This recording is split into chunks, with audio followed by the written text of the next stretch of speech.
2,100 students. This week for your lecture, I'm just going to go over what you read and watched about rubrics, and then I'm going to talk a little bit more about MCA4, even though some of you have already submitted that.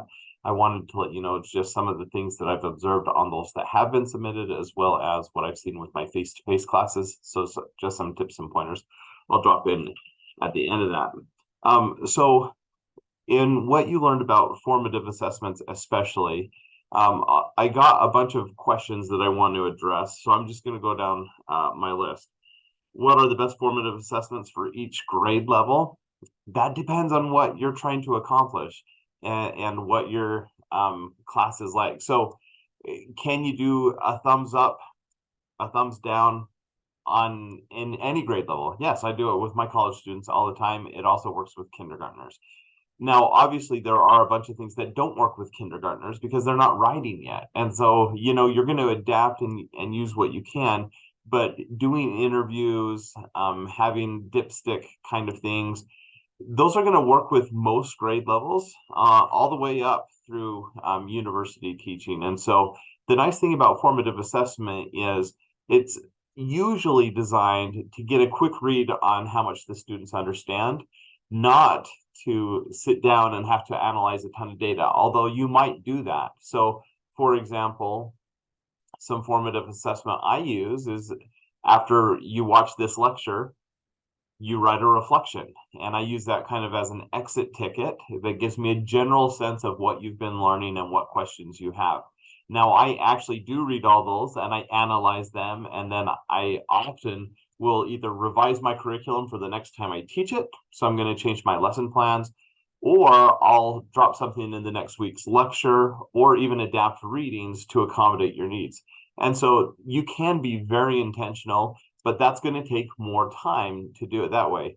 Most often teachers are doing really informal formative assessment, like simply asking questions and getting student responses. Now, the best versions of formative assessment target all your students. So if you simply ask a question and then let the people who are raising their hands answer the questions, one, you're always going to have the same people raising their hands to answer. And so my top recommendation, but this seemed to be a consensus in my face-to-face classroom, is find a way to randomize how you ask questions and call on your students. So the popular thing that I love to use is popsicle sticks. Put in everyone's name on a popsicle stick, you randomly draw one out, put it in a different thing, and once you've drawn all the popsicle sticks, you start over. So that means you're going to go through the whole class at some point, which works really great for read alouds and things like that, but it also works really great for asking questions.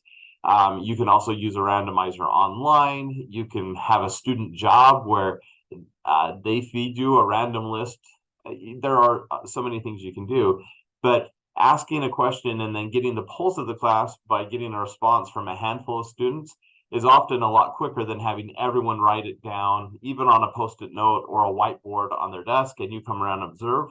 Now, as a formative assessment, we do that in math a lot, right? So you give a problem, everyone writes it on their whiteboard or on their worksheet or whatever you have, and you go up and down the aisles and check to see if they have the correct answer and if they've done it in the proper sequence, etc.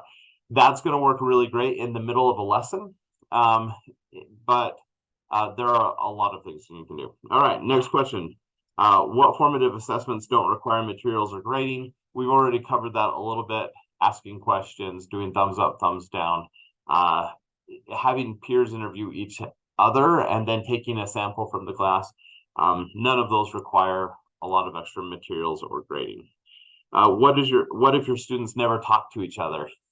So if you want to do a formative assessment and you're getting your students to talk and they're not opening up, that's not a formative assessment problem. That's a classroom culture problem. And so there are a lot of things you can do to improve your classroom culture.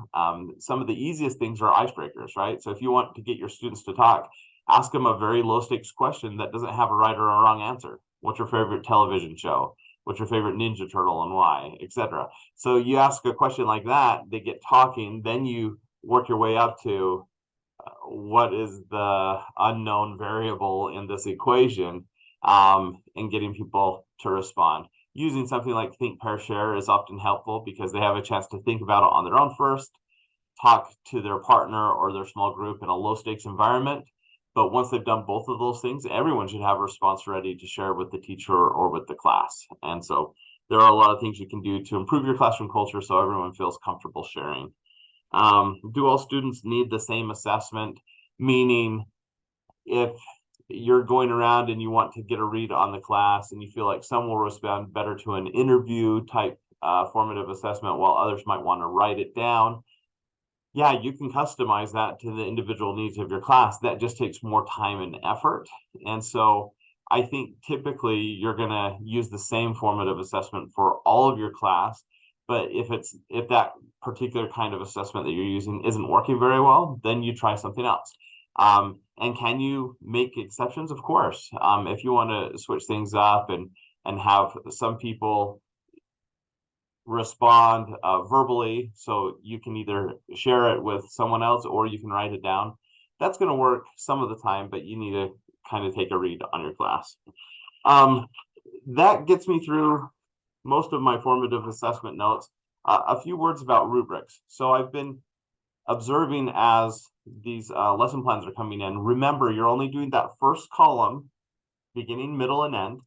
And then in the middle column on evidence of student learning, you're just doing the middle. So when you're thinking about an assessment to give, you are thinking about a formative assessment, but you're not thinking of one at the end of class. It's a formative assessment. So you want to know where they're at now so you can revise within the same lesson and continue teaching. And so I've seen as these lesson plans have started coming in, that people are doing an assessment in the middle of the lesson that's more of a summative assessment that would be more appropriate for the end of the lesson. So just make sure that whatever you're doing, it's so that you can get a quick read. And that means your rubric's going to be simple, right? So if you're teaching the Civil War and you want to know if they understand, you just talked about states' rights, and you just want to know if they understand states' rights, you could do an assessment where they're putting that on a sticky note on their desk, and you just come around and check what they said really quickly, and then you adjust your lecture or your discussion based on what their responses are. So that would be a really simple assessment, and the rubric for that would be a single question with maybe 3 boxes for needs work answer, developing answer, and a fantastic answer, or however you want to set up your rubric. But let's keep those rubrics relatively simple. Now, the reason it's a 2-page lesson plan right now is because we're focusing on that middle assessment for this day 1 lesson plan. Our next day lesson plan, we're going to focus on other things. When you do this in your student teaching and throughout your career here at SUU, it isn't a 2-page every time. That's just for this assignment. So I wanted to make sure I was clear with that. If you have any questions or concerns with your lesson plan, make sure to let me know before the deadline on Sunday. Otherwise, I'm looking forward to seeing them. We are going to start working on the day 2 lesson plan next week, and we'll do that for the next week or so, and then we'll move on from there. Hopefully I'll get the next module posted up quickly. I'm going to work on that after I post this video for you. So that's good for today. Let's keep it short and sweet. Have a wonderful day and good luck with your lesson plan. Bye.